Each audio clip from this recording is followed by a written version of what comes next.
Writing, to me, has always been one of the great crafts that humans practice, and one of the more difficult crafts.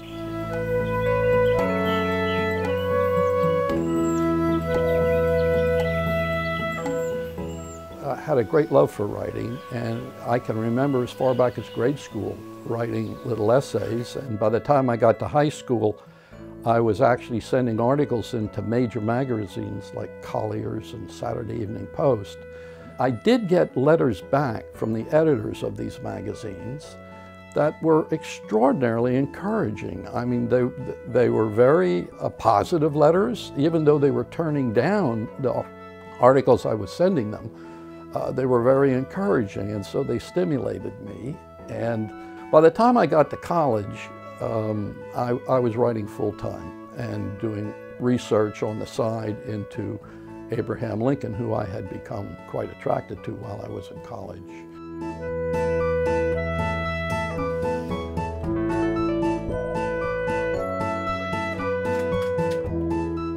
One of my best friends, who is also a Lincoln scholar, told me that once you get into Abraham Lincoln, it changes your life.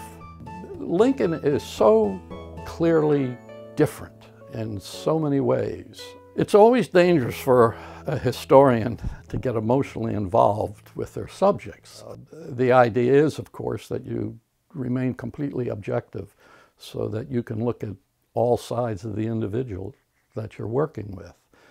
And it is true that with Lincoln, that's very difficult to do.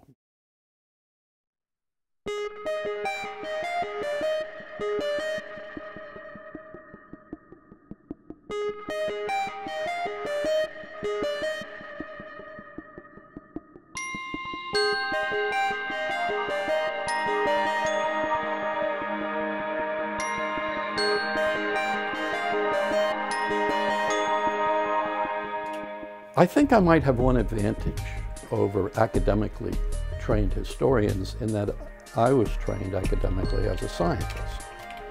And scientists are, by nature, if they're going to be successful at all, completely objective. And they have to be concerned with one thing only, and that's the truth. For instance, in the case of Dr. Samuel Mudd, who has become an American folk hero, my research uncovered the fact that Dr. Mudd was, in fact, a key conspirator to John Wilkes Booth. And so when I synthesized all of the evidence that I could put together to tell that story, at first I was rather taken aback by the fact that there's still a large number of people, in fact the majority of people in the general public, that still view Dr. Mudd as a victim, not as a co-conspirator with John Wilkes Booth. But I've come to realize over the years that that is probably not going to change.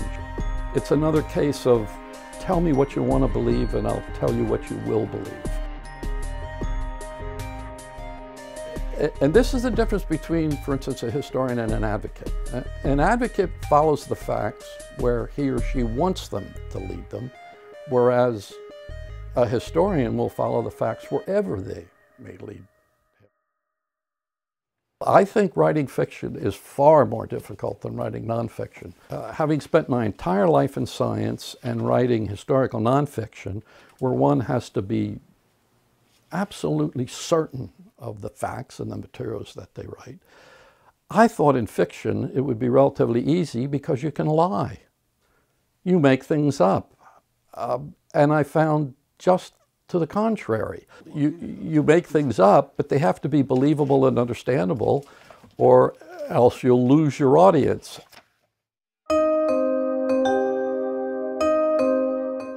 I'll Be Seeing You is my first novel, and it takes place during World War II about a B-17 bomber pilot who's shot down over occupied France and rescued by the French resistance.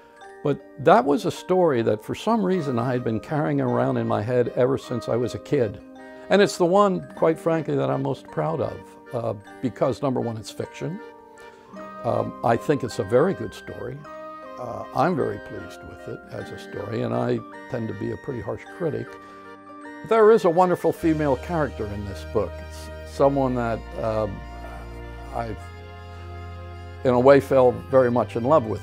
She was my image or vision of what a young British woman was like during World War II. And it's interesting because my children, who are all grown, mature, have children of their own, are trying to figure out just who she is. What I hope for the most, I think, in my writing is that it survives and lasts. And so if I've written in depth on Abraham Lincoln's assassination, for instance, I want that to endure. 50 years from now, I want something like Blood on the Moon still to be contemporary.